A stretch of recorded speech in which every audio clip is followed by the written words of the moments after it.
নমস্কার, 7 এবিক নিউজ নেটওয়ার্কে আপনাদের স্বাগত। রাজ্য জুড়ে একাধিক বিষয়ে শাসক দলের বিরুদ্ধে দুর্নীতির অভিযোগের মধ্যেই সম্প্রতি রাজ্য সরকারের তরফে একাদশ দ্বাদশ শ্রেণীর পড়ুয়াদের ট্যাব কেনার জন্য বরাদ্দ 10,000 টাকা নিয়ে দুর্নীতির শিকার খোদ রাজ্য সরকারই। জেলায় জেলায় পড়ুয়াদের জন্য বরাদ্দ লক্ষ লক্ষ টাকার ট্যাব কেলেঙ্কারির ঘটনা প্রকাশ্যে আসতেই শুরু হয়ে গিয়েছে পুলিশি ধরপাকড়। আর এবার ট্যাব কেলেঙ্কারির ঘটনায় উত্তর দিনাজপুর জেলার ইসলামপুরের বাসিন্দা এক যুবককে গ্রেপ্তার করার সপ্তাহখানেকের মধ্যেই চোপড়ার বাসিন্দা এক মহিলাকে গ্রেপ্তার করল বনগাঁ থানার পুলিশ।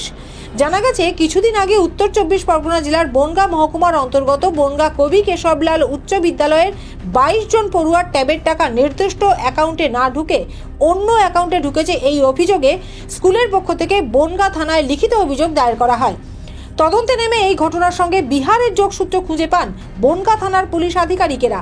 সেই সূত্রে বিহারে অভিযান চালিয়ে ইসলামপুরের মোহাম্মদ বাহাউদ্দিনের অ্যাকাউন্টের খোঁজ পেয়ে তাকে গ্রেপ্তারের পর তদন্তের সূত্র ধরে সরকারি ট্যাবের টাকা প্রতারণার অভিযোগে উত্তর দিনাজপুরের চোপড়ার বাসিন্দা আনোয়ারি খাতুনকে গ্রেপ্তার করল বনগাঁ থানার পুলিশ।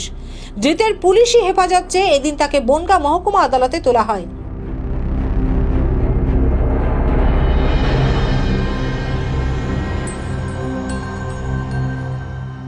যদিও ধৃতের বাবা মোহাম্মদ নিজাম জানান, তার মেয়ে এ বিষয়ে কিছুই জানেন না।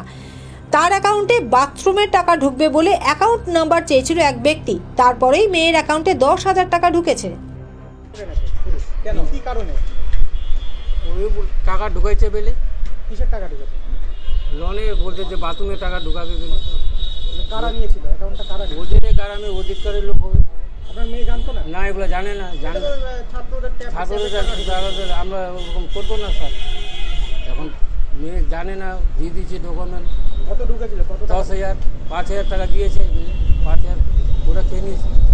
ওরা বলেছিল যে আপনার মেয়েকে 5,000 টাকা দেবে। হ্যাঁ, না না, ওটা বলে না, মানে যখন ওরাও 5,000 টাকা নিয়ে নিয়েছে। আপনার মেয়ে জানতো না? না, মানে কালকে ধরে গেছে?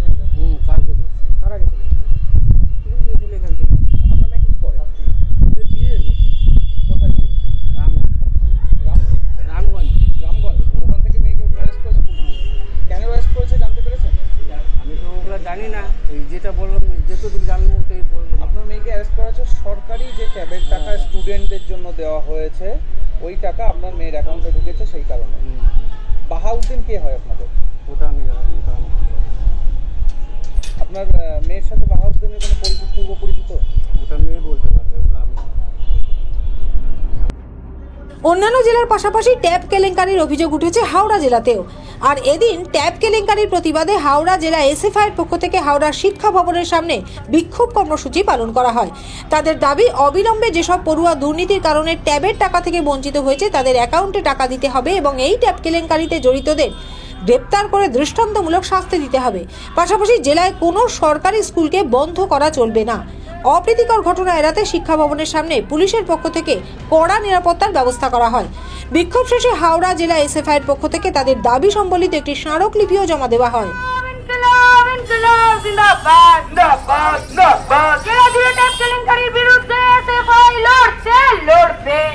কেন তাদের এই বিক্ষোভ, কি জানালেন এসএফআই হাওড়া জেলা কমিটির সভাপতি মোহাম্মদ রহমান, শুনুন। আজকে উপস্থিত হয়েছি হাওড়া জেলার ডিআই এর অফিসে, কারণ আজকে পর্যন্ত হাওড়া জেলায় 120টি ছাত্রছাত্রী যে সরকার ট্যাব দিচ্ছে ক্লাস 11-এর ছেলেমেয়েদের, 120টি ছেলেমেয়েদের ট্যাবের টাকা হাফিজ করে দিয়েছে। তার কাদের কাছে এই টাকা ঢুকেছে এবং এই দুর্নীতি পরায়ণ যারা করেছে তাদের ওপর থেকে মাথা পর্যন্ত প্রত্যেককে ধরতে হবে। এবং এই যে আজকে নভেম্বর মাস শেষ হচ্ছে, ডিসেম্বর মাসের পরে জানুয়ারি মাসে নতুন সেশন শুরু হচ্ছে, ভর্তি প্রক্রিয়া শুরু হবে। 2009 সালে 2009-এর 8টি 2009-এর যে অ্যাক্ট, সেই অনুযায়ী ভর্তি ফি দিতে হবে। কারণ হাওড়া জেলার বহু স্কুল রয়েছে যারা 1,500, 2,000, 2,500 করে ভর্তি ফিস নিচ্ছে। তার বিরুদ্ধে আজকে আমরা এখানে উপস্থিত হয়েছি। 287টা স্কুল বন্ধ করে দেওয়ার যে পরিকল্পনা হাওড়া জেলায় শুরু হয়েছে, তার বিরুদ্ধে আমরা উপস্থিত হয়েছি। যে স্কুল ছেলেমেয়েদের, ছাত্রছাত্রীদের যে নিরাপত্তা তা বিঘ্নিত, সেই নিরাপত্তা সুনিশ্চিত করার জন্য সরকার তার দায়িত্ব পালন করার বাধ্য যাতে হয়, সেই জন্য আমরা ডিআইয়ের কাছে উপস্থিত হয়েছি ডেপুটেশন দিতে।